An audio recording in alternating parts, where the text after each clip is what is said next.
little, I was very curious about the stars. I loved watching the sky at night. Once, I sat on the balcony gazing up at the sky for so long that I fell asleep. I'd been waiting to see if a star would fall onto our balcony so I could catch it. Dad explained to me many times that stars didn't fall out of the sky, but I didn't understand. Not even if they trip over a stone or slip on a banana skin? I asked. According to Dad, stars never fall. Our conversation went nowhere, and I felt upset, so I decided not to talk to Dad about it again. At least, not until I had caught a star. One weekend, we went to the village to see Grandma. She'd made our favorite pastries. After our evening meal, Grandma said, "Come into the garden for a bit, darling. It's going to be a beautiful sky tonight." I had learned how to gaze up at the sky from Grandma. Grandma spread a blanket on the ground, and we both lay down on our backs. There was nothing better than gazing up at the sky from the village. The stars were as numerous as grains of sand. They shone so brightly, it was as if you could grab one if you reached out your hand. Keeping my eyes fixed on the sky in case I missed a falling star, I decided to put my question to Grandma this time. "Grandma, do stars ever fall to the ground?" I asked. Grandma smiled and stroked my hair. "They never fall to the ground, darling, but they do shoot across the sky."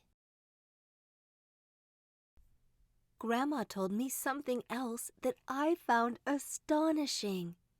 "If you see a shooting star, make a wish, and it will come true," she said, stroking my cheek as she got up to go inside.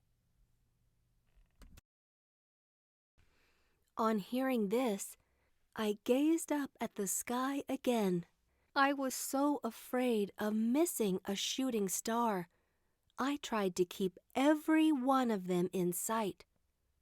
Finally, the moment I had been waiting for arrived. A star shot across the sky. I immediately shut my eyes. "I saw you, shooting star," I murmured to myself. "Please, fall down. I want to see you." I waited for a while and then opened my eyes. But it was as if nothing had happened. I decided to go back inside. Just then, I heard a sound right behind me. When I turned round to look, I couldn't believe my eyes. My wish had come true. It was there, shining brilliantly in front of me. A star! Then, looking around me, I saw I was surrounded by many more stars.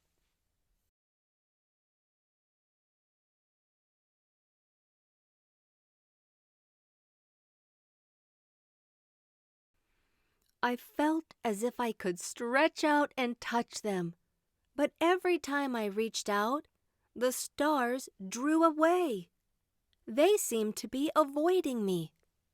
I spent ages chasing after them. The stars were alighting on branches of trees, flying about, diving to the ground, and taking flight again. Finally, I spotted one lingering on a leaf. It had seen me and was preparing to fly away. With a snap of my fingers, I caught it. I could feel the star in the palm of my hand. I'd imagined it would be warm, but it wasn't. When I opened my fingers to look at it, I can't tell you how surprised I was. What was I holding? A beetle. What was more, all trace of its light had disappeared. I had to show Grandma this beetle that was pretending to be a star right away. As I walked toward the house, I asked the beetle, Why are you pretending to be a star? but the beetle just shook its antenna at me. As soon as I got back, I showed Grandma the beetle I was holding. It had started to sparkle again. "Grandma, look!" I called out. This beetle is pretending to be a star. I'd expected Grandma to be as amazed as I was. But she wasn't surprised at all. Did this mean that she knew beetles could pretend to be stars? What you're holding is a firefly, darling, and you're right. It's shining just like a star. But how does it twinkle like that? Because its body is able to produce light. Can you believe that? I really couldn't believe it. I had so much to learn from the universe and from Grandma. But it needs to fly again, said Grandma. Let's set it free. It didn't take us long to find where the other fireflies were. I immediately released the beetle to join them, and it started to fly. How beautiful it looked! Can I call them star beetles, Grandma? I asked as we walked back inside. Call them whatever you want, darling, she answered. Fire, light, stars, they're not so different, are they? We laughed.